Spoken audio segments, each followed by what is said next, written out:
은혜로우신 하나님, 오늘도 새벽에 올려드리는 저희들의 예배를 받아주시고 은혜 풍성히 내려 주옵소서. 우리의 기도에 응답하시고 축복하여 주시옵소서. 예수님 이름으로 감사하고 기도드립니다. 아멘. 찬송가 440장입니다.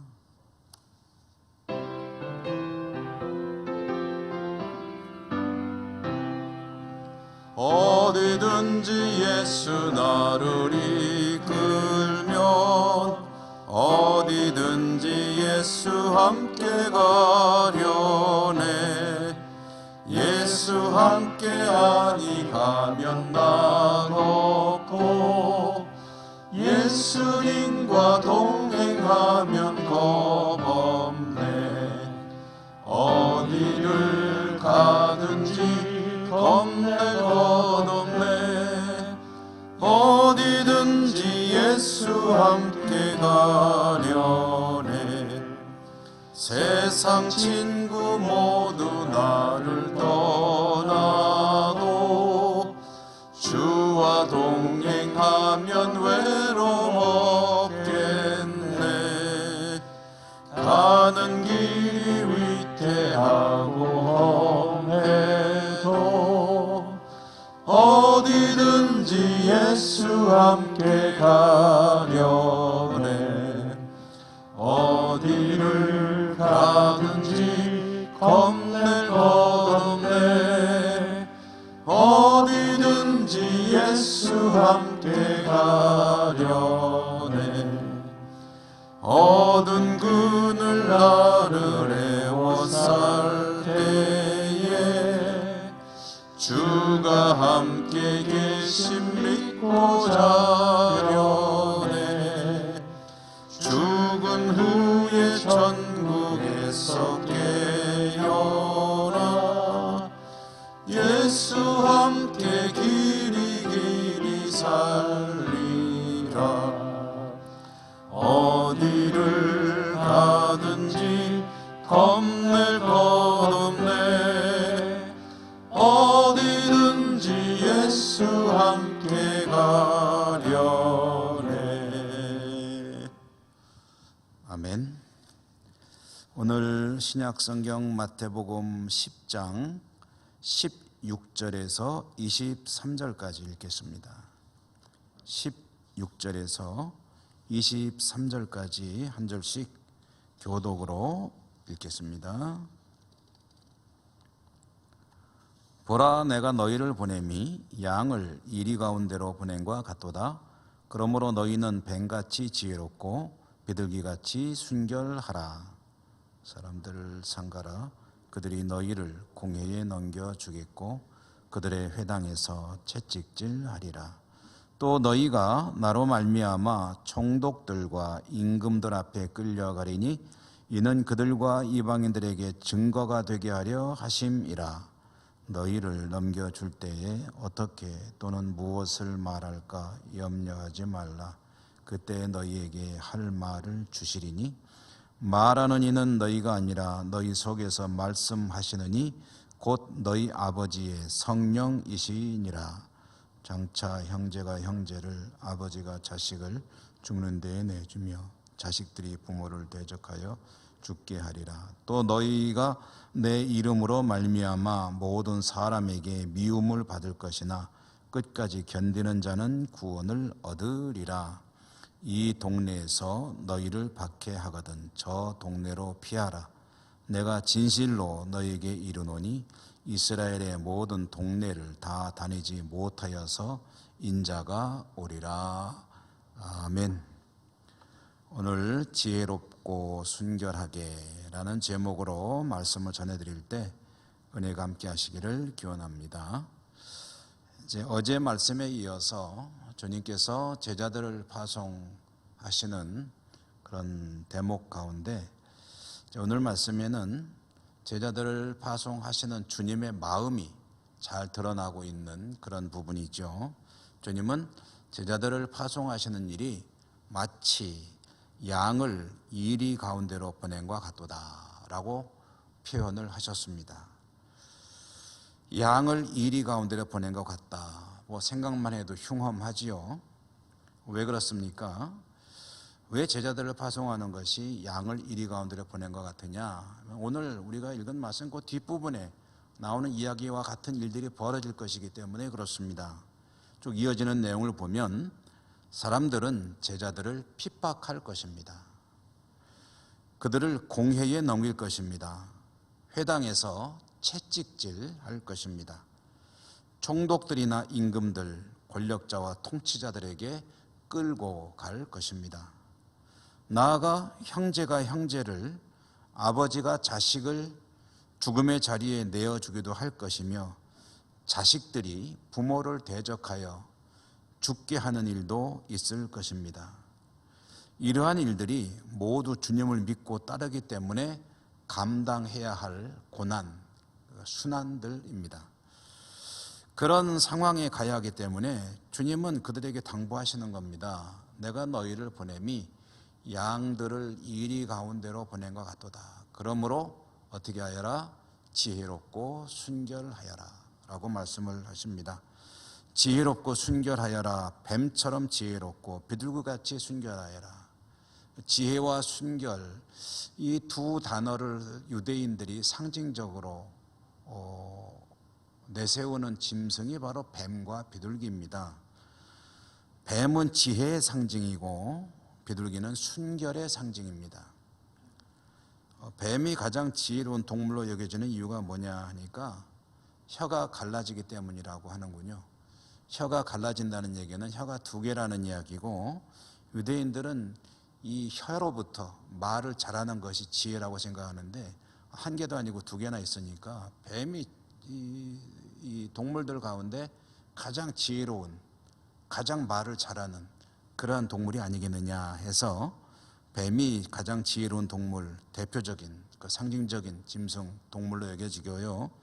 또 비둘기는 뭐 동서양이 다 비슷한 것 같습니다.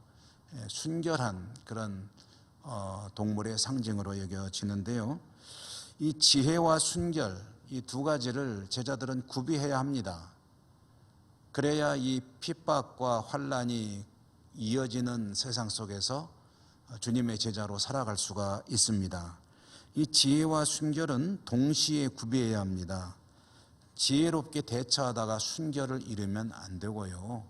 순결한다고 하다가 지혜롭지 못하고 어리석으면 그것도 역시 곤란합니다. 지혜롭고 순결한 것은 어느 한쪽이 아니라 동시에 양쪽을 다 가지고 있어야 되는 그런 조건이라는 것이죠. 지혜롭고 순결한 것의 구체적인 내용이 무엇일까? 다른 곳에서 가져오기보다는 오늘 말씀 속에서 찾아본다면 23절에 보니까 이 동네에서 너희를 박해하거든 저 동네로 피하라 라고 하셨는데, 이것은 상황에 대한 적절한 대처를 의미하는 것이겠죠. 한 자리에서 믿음으로 대처한다고 가만히 주저앉아 있는 것이 귀한 믿음일 수는 있겠으나 그것이 지혜로운 대처는 아닐 수도 있다는 거죠. 그러므로 주님은 지혜라고 하셨습니다. 그러나 여기에 순결이 빠지면 안 됩니다. 순결이 아니라 순전한 믿음의 동기로 해서가 아니라 자신의 어떤 안위만을 추구하고 자신의 이득을 추구하기 위해서 이 동네에서 저 동네로 가게 되면 그것은 있을 수가 없는 일이 되겠죠. 또한 순결하다고 해서 지혜가 없으면 이런 경우 이제 조금 구분돼야 되는 것이 이 우직함이 자칫하면 만용으로 이어질 수가 있다는 것입니다. 만용과 믿음은 구분돼야 합니다. 살아서 해야 할 일이 있을 때 지혜로운 대처가 필요할 수 있는데 그것이 순결, 곧 말씀을 벗어나는 일탈이 되어서는 곤란하다는 말씀이고요. 또 순결해야 한다고 할 때 구체적으로 한 가지 예시되는 내용이 들어와 있는데 20절에 보면 성령이 너희 속에 계시며 말하게 할 것이다 라고 하셨습니다. 순결은 무엇이냐 할 때 성령을 의지하는 것이다 라는 것으로 오늘 말씀을 이해할 수 있겠습니다. 이것은 성령을 의지하는 것은 단지 순결의 차원을 넘어서 지혜와 순결을 함께 이루는 길이기도 합니다. 성령님은 성도의 내면에 임재하시죠. 주 예수 그리스도를 구주로 고백하게 하는 그런 참 지혜를 성령님께서 주십니다. 믿게 하십니다. 입술로 고백할 수 있게 하십니다. 게다가 주님의 일을 할 때 할 말을 입에 넣어준다고 했습니다. 이것이 성령께서 하시는 일이고 이것이 참 지혜이고 그리고 그 성령님의 인도하심에 따르는 것이 순결합니다 라는 그런 말씀입니다. 저도 설교를 하는 것이 저의 가장 중요한 일일 텐데요, 설교를 할 때에 성령님을 의지하여야 말씀이 잘 전해지는 것을 느낄 수 있습니다. 성령님을 의지해서 설교할 때 성도님들도 설교를 잘 들을 수가 있는 것이고요, 전도할 때 전도 잘 하시는 분들 계시죠? 전도할 때 무슨 기도하십니까? 성령님을 의지하지 않습니까? 성령님을 의지해서 전도의 말을 내어놓을 때 그것이 참으로 지혜롭고 순결한 말이어서 듣는 이의 마음을 감동하게 하고 전도의 열매를 맺게 되는 것 아니겠습니까? 기도할 때 성령님을 의지하면 마땅히 구할 것을 구하게 하시죠. 그러므로 성령님을 의지하는 것은 지혜와 순결을 동시에 구비하는 것이다 라고 말씀드릴 수가 있겠습니다. 문제는 그런 성령님의 음성을 따르지 않는 것이 되겠죠. 마음속에서 성령님은 계속해서 감동하시고 음성을 들려주시는데 이런저런 이유로 저런 어떤 구실을 가지고 그것들을 거절하고 거부하고 미루고 그런다면 그건 지혜를 거부하는 것이요, 성도의 순결에 이르지 못하는 것이요, 그러한 믿음으로는 이 험한 세상을 믿음으로 이겨나갈 수 없는, 어쩌면 요령껏 세상을 잘 사는 것이 될지는 모르겠으나 믿음이라는 관점에서 보면은 지혜와 순결로 세상을 이기는 성도의 삶을 살 수는 없는 것이 될 것입니다. 지혜롭고 순결하라.